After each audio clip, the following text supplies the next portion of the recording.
Tú me dices cuándo. ¿Listo? Ok, amados hermanos, pues vamos a comenzar con este mensaje. Y antes de iniciar, pues vamos a orar. ¿Qué le parece? Pedirle al Espíritu Santo que sea Él el que se glorifique.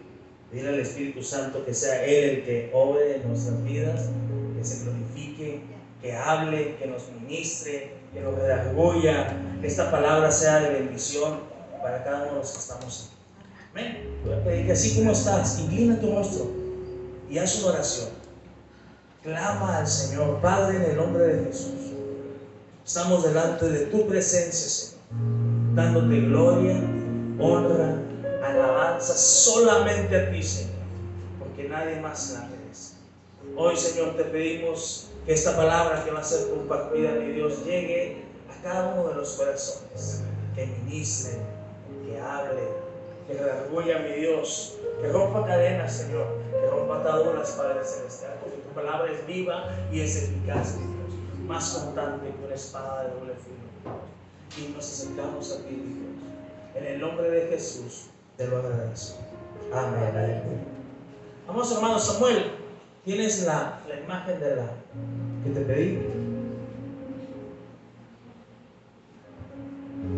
No sé cuántos conocen esta imagen.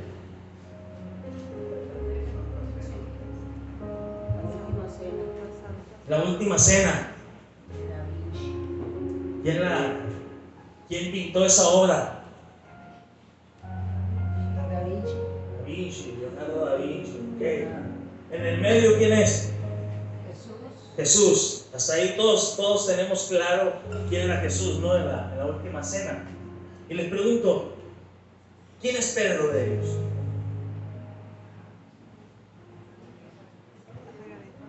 Si alguno sabe, diga pastor, y dígame qué color está vestido.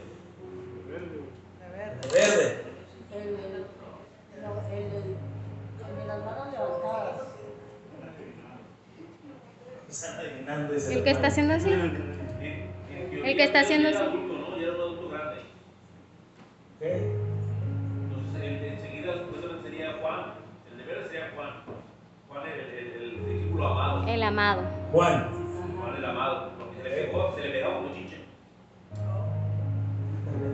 ¿Y quién era Judas? Y era el más joven. ¿Quién era Judas? No, aquí, está aquí. La imagen. ¿Quién era Judas? El último de verde. ¿El primero? Hablando de aquí para allá. ¿El primero? ¿Sí o no? Solamente levantando la mano, no digan sí o no, levanten su mano quienes crean que el primero era Judas. Nadie. ¿El primero de este otro lado? Nadie. ¿El segundo? Estamos hablando de la esquina para allá, ¿no? ¿El segundo? No. ¿El segundo de ese lado que tiene la cara de malo? Nadie. ¿El tercero? ¿El de azul? Tampoco.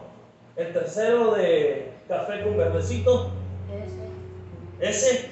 Levanten la mano nomás para verlos, para saber si alguno dice, ese es. No. ¿El cuarto? ¿Ese está aquí? No. Es que dijiste el cuarto y hay dos. Está el blanco y el de negro. Ajá. 1, 2, 3, 4. Ajá, ese 4, entonces el quinto. Ajá. Para mí sería ¿Quinto? Ajá. Ese. ¿Quinto? El que tira la sal. El que tiene como. El que algo tiró en la la sal. Qué interesante, ¿eh? Pues efectivamente eso es Judas. Sí. Y yo no había notado que tiró la sal. Pero si se fijan, Trae una bolsa. Judas trae una bolsa. Es una bolsa así. Ok. Es solo dinero. Hoy quiero hablarte de ese fascinante personaje llamado Judas. Siempre cuando compartimos la palabra de Dios o nos paramos, regularmente usamos nombres más conocidos o hombres, o hablamos de hombres que aparecen, algunos de ellos o la gran mayoría en Hebreos 11 como los héroes de la fe.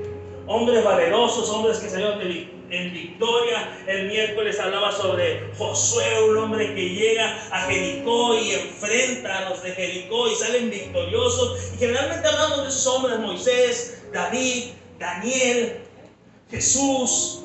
Hombres que siempre siguieron la hermosa y preciosa voluntad del Señor. Pero yo quiero hablarte de Judas.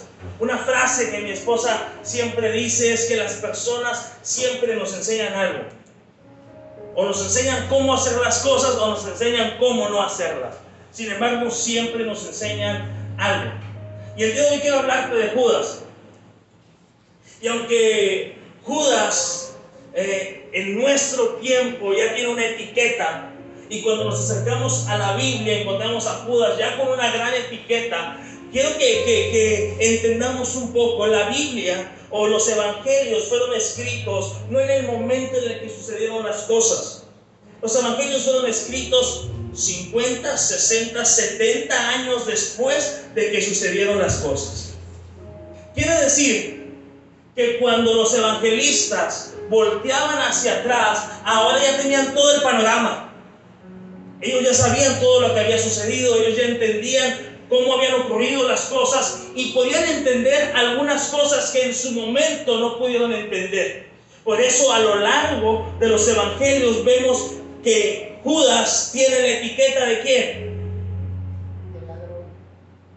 Del traidor. Del traidor. Y ahora usamos como la frase como me diste el beso de Judas, ¿no? El beso traicionero. Y Judas, aunque muchos de nosotros ya le pusimos como algunos evangelistas la etiqueta del traidor, quiero decirles que Judas fue un hombre que Jesús mismo lo escogió.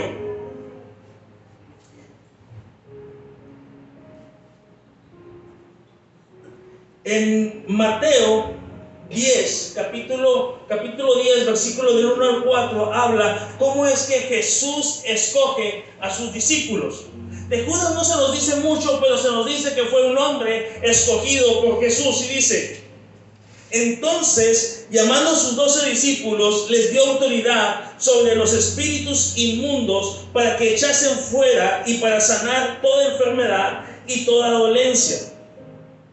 Los nombres de los 12 apóstoles son estos: primero Simón, llamado Pedro; Andrés su hermano; Jacobo, hijo de Zebedeo; Juan su hermano; Felipe; Bartolomé; Tomás; Mateo el publicano; Jacobo, hijo de Alfeo; Lebeo, por sobrenombre Tadeo, que era otro Judas; Simón el cananista; y Judas Iscariote, el que también le entregó. ¿Notan ahí, no? Ya tiene la etiqueta. Judas Iscariote, el que le entregó. Judas Iscariote, amados hermanos, era hijo de Simón. Dicen que parte del apellido que le conocemos como Iscariote es que él venía de Querit, una de las tribus de Judá. El único apóstol que no era Galileo. Entonces, esta información la encontramos en Juan 7:71. Entonces encontramos que Judas fue un hombre, primeramente, que fue llamado por Jesús. Un hombre que Jesús vio en él ciertas cualidades que a lo mejor las personas no miraban. Un hombre el cual era especial, no solamente porque Jesús lo llamó, sino porque a él le encomendó un maravilloso ministerio. En Mateo 10 del 1 al 4 encontramos que Jesús toma a esos 12 discípulos y los empodera y los manda a que prediquen, les da autoridad sobre espíritus inmundos para que echen fuera demonios, para que vayan y sanen a las personas que están enfermas de toda enfermedad, de toda dolencia. Entonces Jesús toma a Judas como una de las personas importantes de su ministerio. Toma a Judas como una de las personas que él ve en Judas un hombre con ciertas cualidades. Un hombre especial para Jesús, porque fue escogido. Había muchas personas las cuales podía escoger a Jesús, pero a los que él decide que no solamente sean personas que iban a seguirle, sino que iba a estar con ellos 3 años en su ministerio. Uno de los elegidos para vivir, para ver los milagros que Jesús iba a hacer, fue Judas. El Señor lo escogió como alguien especial. El Señor lo ve y lo toma como alguien de su grupo selecto, alguien que iba a estar con él en todo momento. Y quiero preguntarte, ¿qué milagros crees que miró Judas? Es una pregunta para ustedes. ¿Qué milagros crees que miró Judas? Sin duda te puedo decir yo que Judas estuvo cuando se multiplicaron los panes y los peces. Puedo decirte que Judas estaba cuando aquella mujer de flujo de sangre fue sanada. Puedo decirte que Judas estaba cuando Jesús calmó la tormenta. Puedo decirte que Judas miró cuando Pedro sale de la barca y comienza a caminar sobre las aguas. Quiero decirte que Judas miró cuando Jesús se acercó a aquellos hombres que muchos no se acercaban, como los leprosos y la mujer samaritana. Judas vivió con Jesús. Judas estuvo en la misma habitación donde estaban todos los apóstoles y ahí tenían sus pláticas secretas. Ahí estaba Judas. Ahí estaba Judas cuando Jesús se abría solamente para ellos y para ninguno de la multitud. Judas estaba en ese lugar. Judas estaba con Jesús y observaba las grandes maravillas que Jesús estaba haciendo. Entonces Judas era una persona del grupo selecto de Jesús, que Jesús había escogido porque tenía algo especial. Y no solamente había sido empoderado por Jesús para llevar las buenas nuevas, para hacer milagros en el nombre de Dios, sino que además tenía un trabajo muy especial. Judas, como vemos en la imagen, tenía la bolsita, y no era la bolsita del orégano, ni la bolsita del topper de Judas para llevarse algo de comida. No, Judas, dice la Biblia que Judas era el tesorero del grupo. Ahora, cuando uno escoge un tesorero dentro de la iglesia, no escoges a alguien que sabes que puede robar, ¿o sí? O es más, en la casa de ustedes, pero uno busca a la persona más idónea. Uno busca a la persona que va a ser fiel en cuidar los tesoros que le estás entregando. Uno busca a una persona que tú sabes que va a cuidar de él y que es una persona que se le reconoce porque es una persona honesta. Que se le reconoce porque es una persona que en los dineros es una persona que es sabia, que es cuidadosa. No creo que ninguno de nosotros en nuestro hogar le daríamos el dinero a alguien que sabes que entregándole el dinero lo que va a hacer es salir y gastárselo por completo.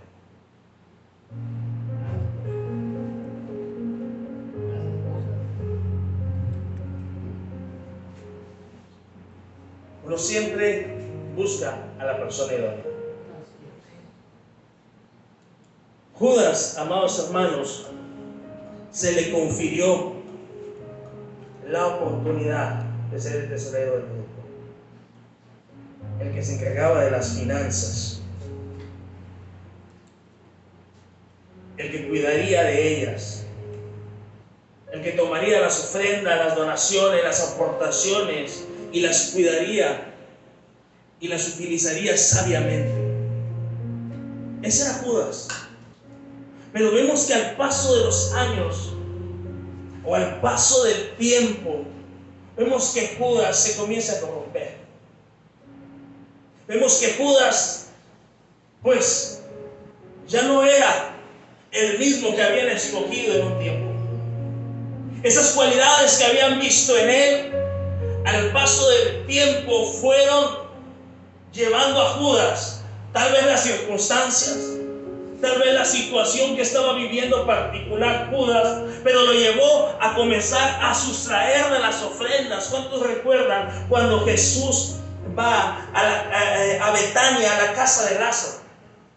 Y se encuentra ahí, llega una mujer y comienza a derramar un perfume delante de Jesús y comienza a derramarlo sobre él. Y Judas era uno de los espectadores que estaba ahí. Y Judas hace una declaración y dice: ¿por qué el perfume ese se está derramando? Mejor lo hubiéramos tomado, lo hubiéramos vendido y el dinero lo hubiéramos dado a los pobres. Judas, tal vez en ese comentario, sin saber todo lo que sabemos, pudiéramos entender que Judas era una persona que estaba pensando en las demás personas.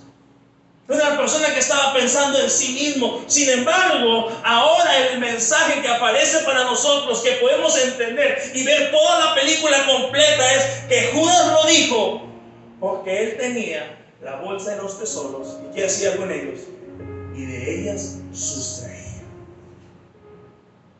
Tal vez la primera vez que agarró Judas no fue tan descabellado como aparece en los evangelios, sino que la primera vez fue una necesidad que tuvo Judas y lo llevó a tomar un poco. Pero llega el momento en el que Judas lo hace con un modus vivendus, donde no solamente tomó una sola vez, sino que ahora Judas tomaba de esa bolsa de los dineros.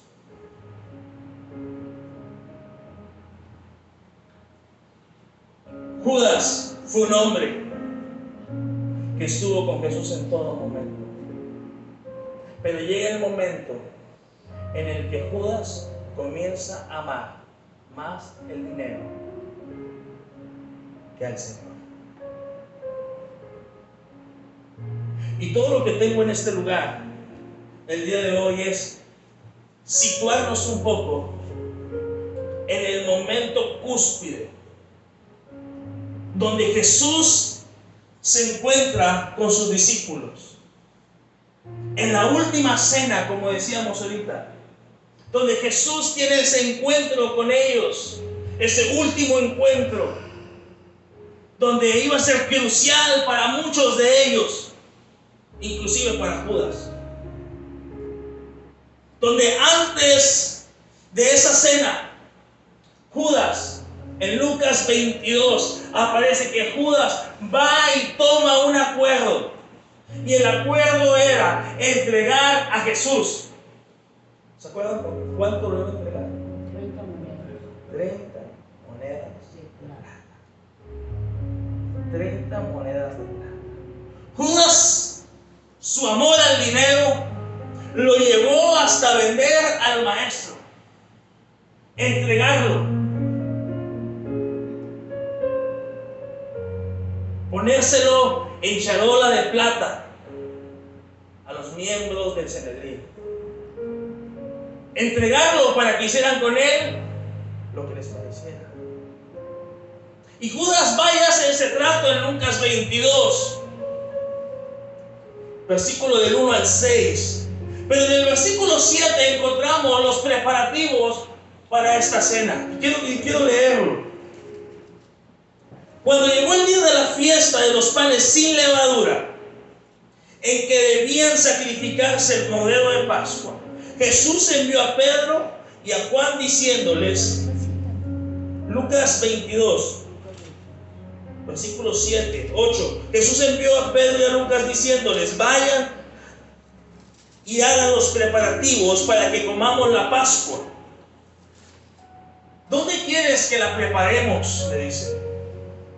Miren, contestó él, al entrar ustedes a la ciudad les saldrá de encuentro un hombre que lleva un cántaro de agua. Síganlo hasta la casa en que entre y díganle al dueño de la casa, el maestro pregunta, ¿dónde está la sala en la que voy a comer la Pascua con mis discípulos?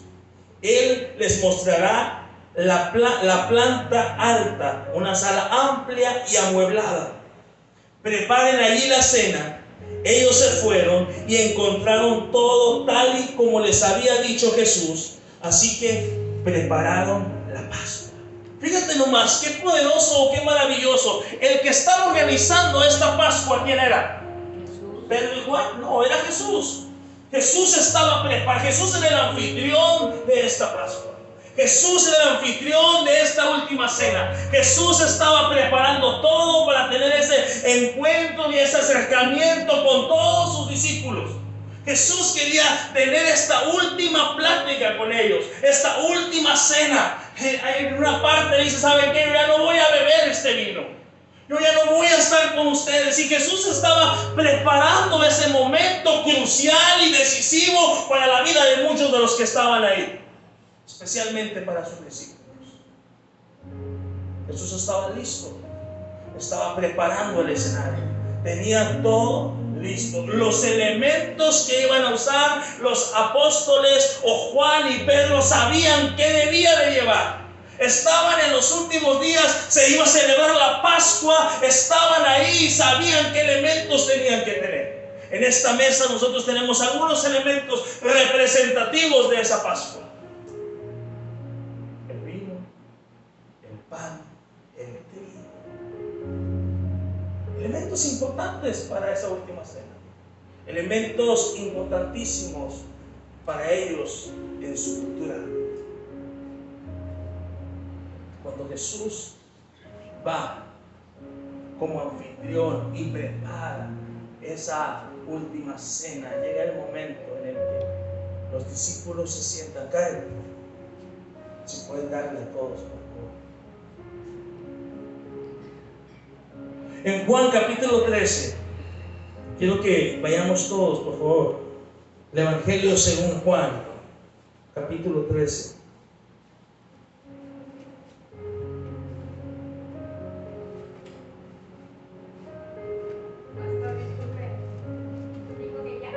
Sí.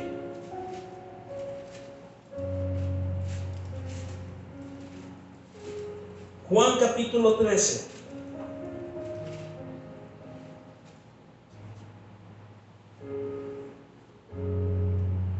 ¿Listos? ¿Lo tienen?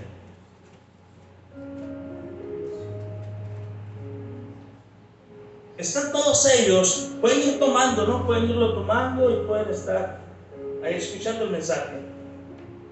Ya estaban todos, habían llegado a ese lugar, a la cita, la hora indicada en la que el anfitrión había puesto. Y dice el versículo 1, antes de la celebración de la Pascua, Jesús sabía que había llegado el momento para dejar este mundo y regresar a su Padre. Había amado a sus discípulos durante el ministerio que realizó en la tierra y ahora los amó hasta el final. ¿Le doy a usted o Si puede repartirlo en silencio, por favor. Hay que darle a todos los que están aquí, que no se quede ninguno sin nada. Jesús sabía que el Padre le había dado autoridad sobre todas las cosas y que había venido de Dios y que regresaría a Dios. Así que se levantó de la mesa, se quitó el manto, se ató una toalla a la cintura, se echó agua en un recipiente y luego comenzó a lavarle los pies a los discípulos y a secárselos con la toalla que tenía en la cintura. Cuando se acercó a Simón Pedro, este le dijo: Señor, ¿tú me vas a lavar los pies a mí? Jesús le contesta: ahora no entiendes qué hago, pero algún día lo vas a entender, Pedro. Él le contesta, protesta: jamás me lavarás los pies si no te lavo. Respondió Jesús: no vas a pertenecerme. Entonces le dice Pedro: lávame también las manos, la cabeza. Y el Señor le dice: no, solamente los pies, Pedro. Jesús le responde: una persona que se ha bañado bien no necesita lavarse solamente los pies para estar completamente limpio. Ustedes, discípulos, están limpios, aunque no todos. Después de lavarle los pies, se puso otra vez el manto y se sentó y preguntó: ¿entienden lo que acabo de hacer? Ustedes me llaman maestro y señor, y tienen razón, porque yo lo soy. Y dado que soy su señor y maestro, les he lavado los pies a ustedes. Y ustedes deben lavarse los pies unos a otros. Les di ejemplo para que lo sigan. Hagan lo mismo que yo he hecho con ustedes. Les digo la verdad, los esclavos no son superiores a su amo, ni el mensajero más importante que quien envía el mensaje. Ahora saben estas cosas. Dios los bendecirá por hacerlas. Me quedé en el versículo 17. Llegan todos a ese lugar, a esa casa, estaban los discípulos, y Jesús, dice la Biblia, que sabía qué iba a suceder. Pero Jesús, antes de la Pascua, antes de celebrar ese momento, Judas ya había ido con el Cenedrín. Judas ya había hecho el trato de entregar a Jesús por 30 monedas de plata. Dice la Biblia que solamente estaba esperando el momento preciso para entregar a Jesús. Pero en ese momento veo un Jesús que se ciñe, un Jesús que no le importa lo que estaba sucediendo, un Jesús que entendía que el traicionero estaba ahí. Un Jesús que entendía que el traicionero estaba alrededor de ellos. Un Jesús que sabía que Él ya había hecho el trato. Un Jesús que entendía que ya lo había hecho, pero aún así dice la Biblia que Jesús se ciñe, toma un traste y se acerca a Judas y le lava los pies. No importando la condición de Judas, no importando que los evangelios dicen que era el traicionero, no importando que Judas ya había hecho un trato para vender al maestro, que los 3 años de ministerio de Jesús, que había estado con él, de amistad, de estar ahí, de alimentarlo, de comer con él, de dormir al lado de él, no le habían importado a Judas y lo había vendido, y ahora estaba en su misma mesa dándole una cara de alegría, dándole una cara de que no estaba sucediendo nada, sonriendo como los demás porque estaban en una fiesta, alegre porque estaban festejando. Sin embargo, el anfitrión llamado Jesús estaba ahí. Y no mira a Judas con una cara de desprecio. Le dice: tú estás aquí en mi casa, vienes y te sientas y te ríes y dices gloria a Dios y dices amén y levantas las manos, pero eres un traicionero. Yo no veo un Jesús que en ningún momento viene y aprovechándose de la posición de él, de ser el anfitrión, lo señaló. Imagínense a Jesús en este día, en este momento, como el anfitrión de este lugar. Están todos ustedes aquí. Todos están aquí. Estamos contentos, venimos al culto, venimos bien lavaditos, bien limpiecitos.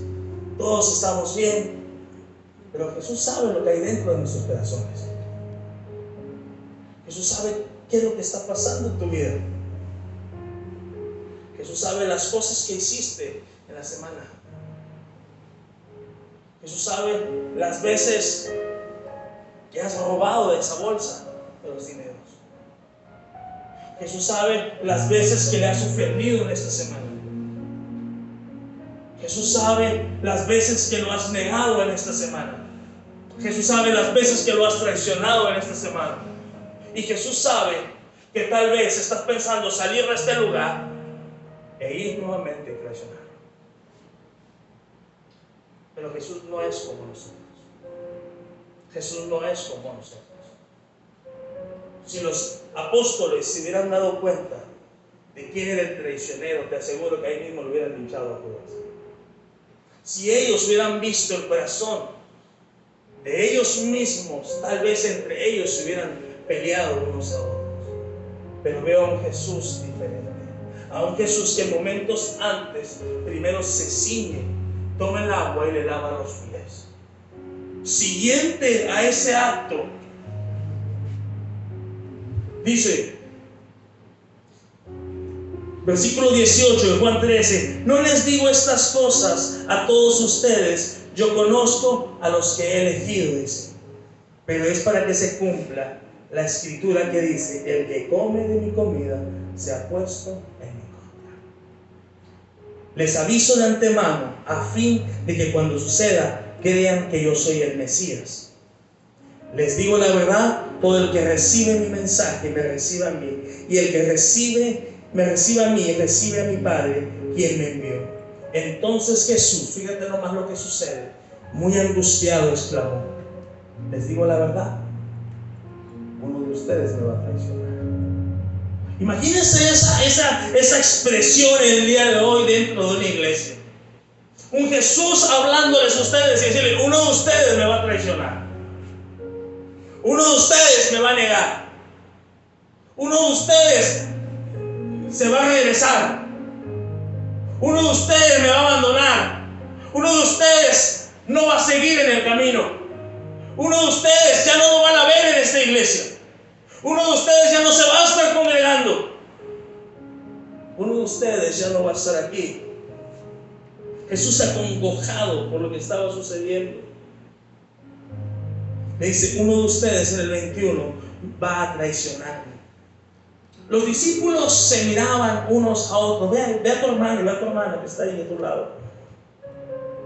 Míralos. Se miraban. ¿Serás tú? ¿Seré yo?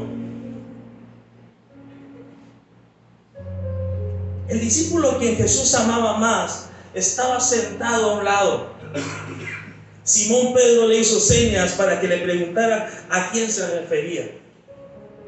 Entonces ese discípulo se inclinó hacia Jesús y le preguntó: Señor, ¿quién es? Pues dinos, no, ya nos tienes con el interrogante. Ya nos vimos todos. Todos, algunos se le ven cara de malo, otros, ¿quién es el bueno? Jesús les contestó. Y es algo poderoso lo que hace Jesús. Y Jesús les dice: es a quien le doy el pan que mojo en el plato.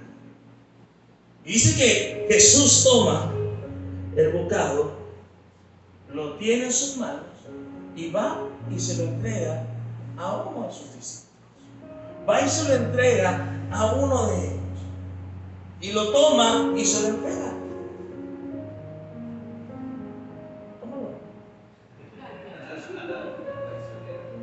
Ahora, el mensaje que tenemos en la Biblia es muy claro para el día de hoy, para ti, para mí. ¿El traicionero quién fue? Judas. A él se le entregó. Y tal vez ustedes dicen: pues Judas. Sin embargo, encontramos en la Biblia que ninguno de ellos había entendido lo que Jesús había dicho. Ninguno de ellos comprendió la acción de Jesús de tomar el pan y decirle: Judas, aquí está. Y luego le dice: haz lo que tengas que hacer. Cuando Jesús hace algo delante de Judas, te voy a hablar un poco de la cultura. Ellos entendieron otro mensaje muy diferente al que tú y yo entendemos el día de hoy, porque vemos cómo es que Jesús señala completamente a Judas, diciéndole: Judas, tú eres el traicionero. Sin embargo, lo que ellos entendieron en ese momento era algo cultural que estaba sucediendo. Cuando Jesús toma el pan, al ser el anfitrión de la mesa, esta es la fiesta de Jesús. Este es el evento de Jesús. Todos han venido a su fiesta. Y la persona a la que Jesús le estaba entregando el pan no era la persona que ellos podían entender que era el traicionero. Había un mensaje que estaba siendo transmitido para todos ellos que estaban en ese lugar. Y el mensaje es que el anfitrión, a la persona que se acercaba y le daba el pan, o se acercaba y le daba la copa, era la persona más importante dentro de todos los invitados.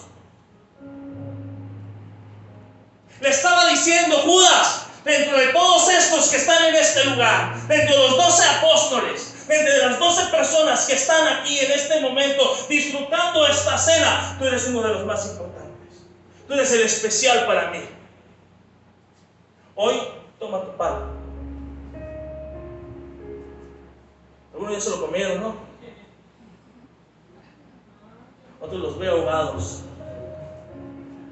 Sin embargo, el mensaje era este.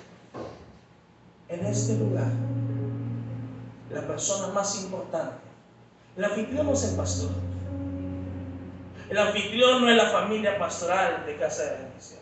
Siempre que tú vienes a este lugar, el anfitrión es Jesús. Porque yo no sé quién vienes a ver a tú.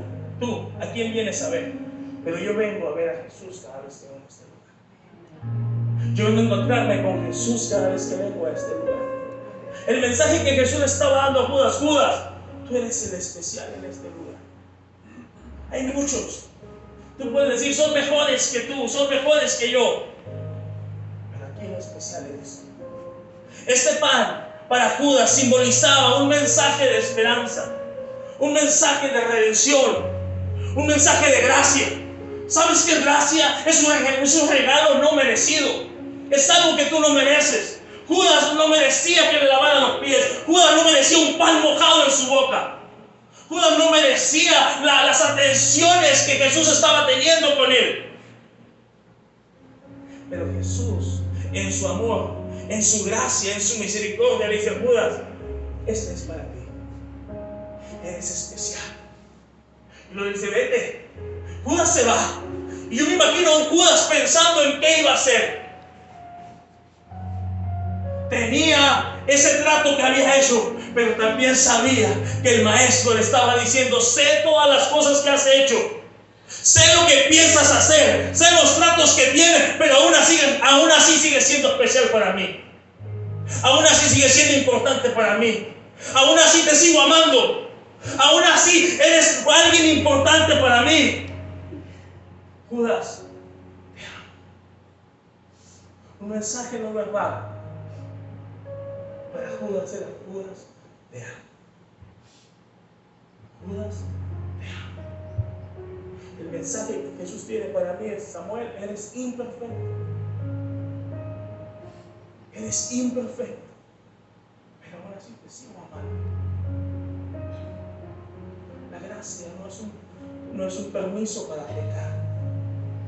Es entender que el Señor reconoce nuestra humanidad y que sabe que si pecamos, Él tiene gracia sobre gracia. Nos sigue perdonando. Así es. ¿Sabes? Judas se va, toma su pan, se lo come, se retira de ese lugar. Y como todos conocemos la historia, Judas va y entrega a Jesús. El relato bíblico dice que cuando Judas escuchó el mensaje que le dieron a Jesús, el mensaje de la sentencia, que iba a morir, dicen que Judas se arrepintió. Un predicador dice: el hombre o el apóstol, el único apóstol que encontramos en la Biblia que se arrepintió fue Judas. Porque Judas tomó las 30 monedas de plata y dice que fue con los sacerdotes y le hizo una palabra poderosa: he pecado. Judas reconocía que las decisiones de él que había tomado eran decisiones equivocadas. Había fallado Judas, había pecado y dice: he pecado, fallé. Y no solamente reconoce que falló, sino que ahora Judas restituye el acto. Las monedas que tenía en la mano, no se queda con ellas y dice: voy a disfrutar. Judas dice: he derramado sangre inocente, y va con los sacerdotes y les entrega esas monedas. He fallado. La diferencia de Judas a los demás apóstoles fue que Judas no se perdonó él y fue y se ahogó, mientras que los otros apóstoles decidieron esperar en Jesús. Fueron 8 los que se fueron. Judas solamente fue el único que se ahogó. La salvación, la gracia y la misericordia está para ti y para mí. El amor de Cristo está para ti y para mí. El Señor sigue diciéndonos: ¿sabes qué? Sigue siendo especial. Te voy a pedir que te pongas de pie.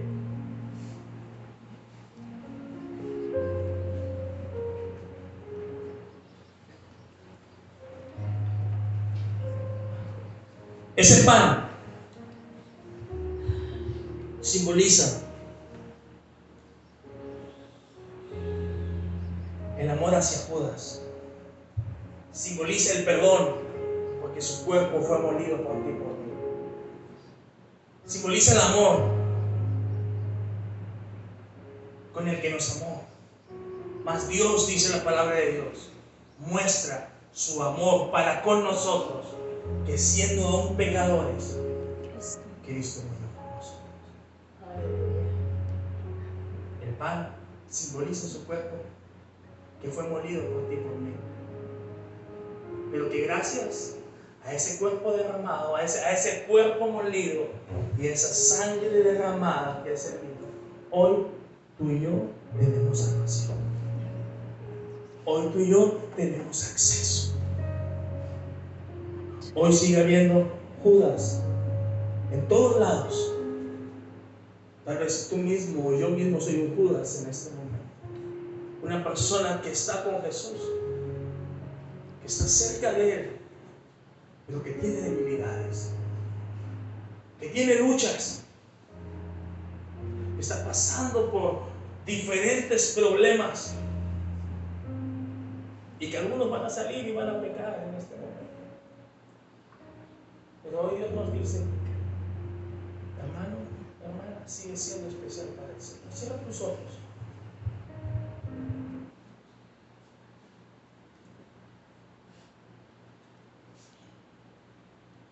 Ese pan es el pan de la gracia para ti. Gracias. Para que tú lo recibas. Para que tú lo tomes en tus manos y puedas entender que el Dios de amor, el Dios de misericordia, ve nuestras vidas, ve tu vida y hoy nos dice, sigue siendo especial para mí. Y sabes, entre más débil eres, mi gracia se perfecciona en tu debilidad. Entre más débil eres, mi gracia se perfecciona en tu debilidad. Cuando tú reconoces que necesitas de Jesús, cuando tú reconoces que necesitas de Él, mis fuerzas van a llegar a tu vida.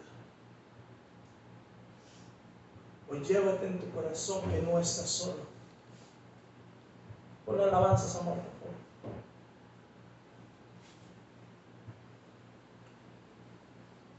Hoy llévate en tu mente que no importa lo que has hecho, el Señor te sigue amando y está listo para restaurar tu vida. Judas se arrepintió, Judas devolvió las monedas, pero no fue a Jesús a ser restaurado. Judas no fue a Jesús para ser restaurado. Judas creyó que solamente habiendo entregado, solamente habiendo recapacitado era suficiente para tener ese encuentro con Jesús.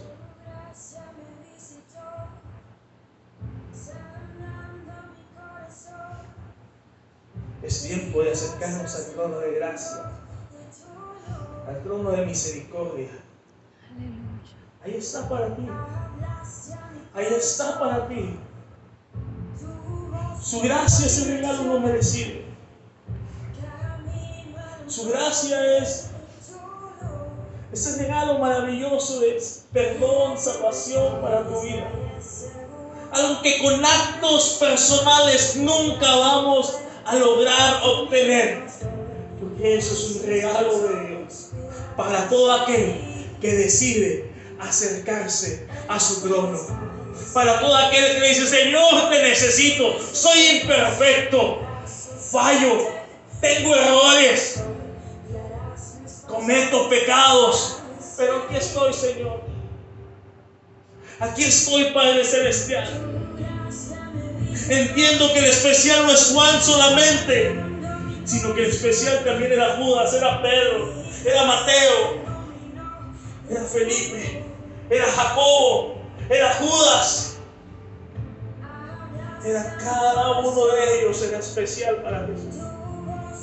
Hoy entiendo, Señor, que yo soy especial para ti. Hoy entiendo, Señor, que yo soy especial también para ti. Que ese mismo amor, esa misma misericordia que disfrutaron y que vivieron los apóstoles, puedo tenerla el día de hoy. Tú sigues siendo el anfitrión de esta mesa.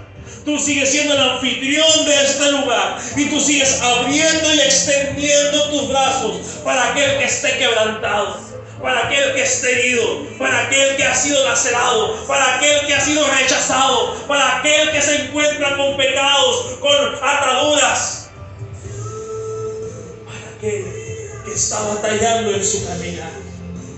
El caminar del cristiano no es para que lo vivas tú solo. El caminar de la persona que se entrega a Cristo no es para que lo sigas solo, es para que se tome de la mano de Jesús y comience a avanzar. Es para que se acerque a Jesús, a su presencia, y Él pueda restaurar su vida. Él pueda restaurar lo que está quebrado. Él pueda restaurar